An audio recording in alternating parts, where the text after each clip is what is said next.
Bienvenue au Qatar, à Doha. Depuis 1983 s'y déroule un ATP 250 sur dur extérieur. Habituellement premier tournoi de la saison en janvier, en préparation à l'Open d'Australie, l'édition 2021, elle, se lance la semaine prochaine, décalée suite à la crise sanitaire. L'an dernier, c'est le Russe Andrei Roublev qui avait remporté le tournoi, victorieux du Français Corentin Moutet en finale.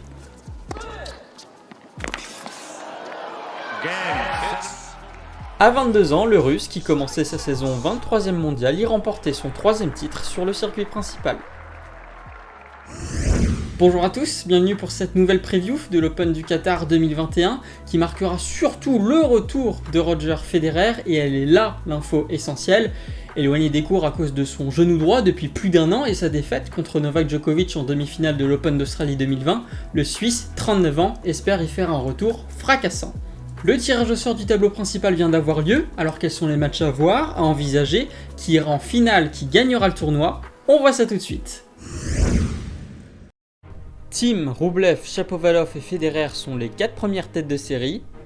2 Français sont engagés dans le tableau, Richard Gasquet, qui affronte au premier tour un qualifié, pour ensuite retrouver Roublev, et Jérémy Chardy, le meilleur Français en ce début de saison, qui hérite de Dan Evans. Roger Federer, pour son comeback, affrontera l'un des deux pour son entrée en lice.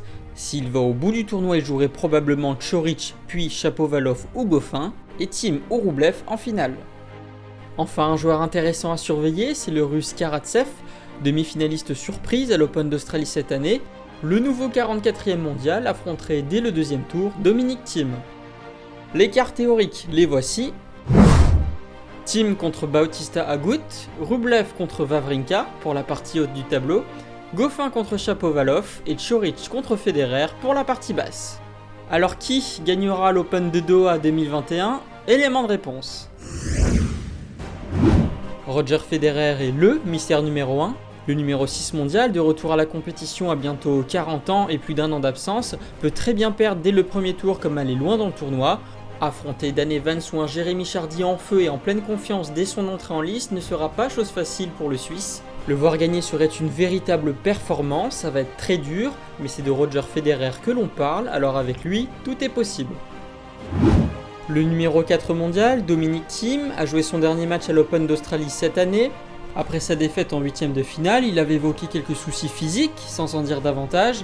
Alors a-t-il pu récupérer rapidement? A-t-il pu s'entraîner correctement? Et pourra-t-il afficher un niveau de jeu convaincant? Des questionnements qui n'auront réponse qu'une fois sur le terrain. Andrei Roublev est dans une bonne dynamique, quart de finaliste à l'Open d'Australie, il est en ce moment même finaliste à l'ATP 500 de Rotterdam. Il fait partie des favoris, mais la difficulté pour lui sera surtout de réussir à enchaîner 2 tournois consécutifs entre Rotterdam et Doha. Et méfiance, des têtes de série numéro 4, 5 et 6, Shapovalov, Agut et Goffin. Ils peuvent faire dérouter les favoris. Attention à David Goffin, qui a remporté l'Open Sud de France cette année, son premier titre depuis Tokyo en 2017. Le Belge a retrouvé son niveau. Alors je vais me risquer, me prendre au jeu et parier sur une victoire de Roger Federer. Alors ça serait complètement un miracle s'il venait à gagner, mais ça serait juste monumental. Donc rien que pour ça, j'espère que ce sera le cas. J'espère que cette nouvelle vidéo vous aura plu, si ce n'est le cas n'hésitez pas à lâcher un petit like, à partager la vidéo, à vous abonner à la chaîne si ce n'est pas déjà fait, et également à me suivre sur Instagram et sur Twitter, les liens sont dans la description. D'ici là, je vous donne rendez-vous la semaine prochaine pour une nouvelle preview, salut!